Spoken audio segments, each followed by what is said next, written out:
আনারস আর দুধ একসাথে খেলে কি সত্যিই মানুষ মারা যায়, নাকি এটি একটি ভুল ধারণা? জানুন আনারস খাওয়ার সঠিক নিয়ম এবং মারাত্মক কিছু সতর্কতা এই ভিডিওতে। আনারস খাওয়ার সঠিক সময়। আনারস খাওয়ার সবচেয়ে ভালো সময় হল দুপুর। দুপুরের খাবারের পর আনারসে থাকা ব্রোমেলিন প্রোটিন হজম করতে সাহায্য করে, তাই ভারী খাবারের পর আনারস খেলে হজম দ্রুত হয়। খালি পেটে একদম নয়। সকালে খালি পেটে আনারস খেলে এর অম্লীয় গুণের কারণে তীব্র গ্যাস্ট্রিক বা পেটে ব্যথা হতে পারে। দিনে কয়বার বা কয়টি খাওয়া যায়?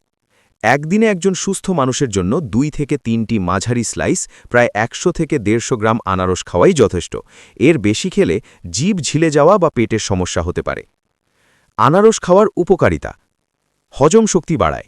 এতে থাকা ব্রোমেলিন এনজাইম হজম প্রক্রিয়াকে ত্বরান্বিত করে। রোগ প্রতিরোধ ক্ষমতা। প্রচুর ভিটামিন সি থাকায় এটি সর্দি কাশি ও জ্বরের বিরুদ্ধে লড়াই করে। হাড় মজবুত করে। এতে থাকা ম্যাঙ্গানিজ হাড়কে শক্তিশালী করে। মেদ কমাতে। এটি মেদ কমাতে এবং শরীরকে ডিটক্স করতে সাহায্য করে। চোখের যত্ন। আনারস চোখের ম্যাকুলার ডিজেনারেশন রোধ করে দৃষ্টিশক্তি ভালো রাখে। যেভাবে খেলে ক্ষতি হতে পারে। দুধ ও আনারস। প্রচলিত একটি ধারণা আছে যে দুধ ও আনারস একসাথে খেলে মানুষ মারা যায়, যা বৈজ্ঞানিক নয়। তবে এই সংমিশ্রণটি পেটে বিষক্রিয়া বা বদহজমের সৃষ্টি করে মারাত্মক বমি ও পেটে ব্যথার কারণ হতে পারে। তাই এই দুটি খাবার কয়েক ঘন্টার ব্যবধানে খাওয়া উচিত। কাঁচা আনারস। কাঁচা বা অপক্ক আনারস খাওয়া খুব ঝুঁকিপূর্ণ। এটি মারাত্মক ডায়রিয়া ও বমির কারণ হতে পারে। অতিরিক্ত খাওয়া। বেশি খেলে ঠোঁট ও জিভে জ্বালাপোড়া বা অ্যালার্জি হতে পারে। কোন বয়সের মানুষ খেতে পারবেন? শিশু। 1 বছরের আগে শিশুদের আনারস না দেওয়াই ভালো। এরপর অল্প পরিমাণে চটকানো ফল দেওয়া যেতে পারে। প্রাপ্তবয়স্ক। সবার জন্য এটি উপকারী, বিশেষ করে যারা জয়েন্টের ব্যথায় ভোগেন।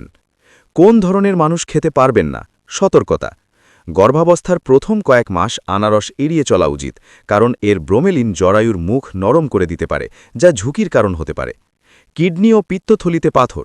যাদের কিডনিতে সমস্যা বা পিত্তথলিতে পাথর আছে তারা আনারস খাওয়ার আগে ডাক্তারের পরামর্শ নিন। যাদের দাঁতের সমস্যা আছে, আনারসের অ্যাসিড দাঁতের এনামেলকে ক্ষতি করতে পারে। ঔষধ সেবনকারী। যারা রক্ত পাতলা করার ওষুধ খান তাদের জন্য আনারস ক্ষতিকর হতে পারে।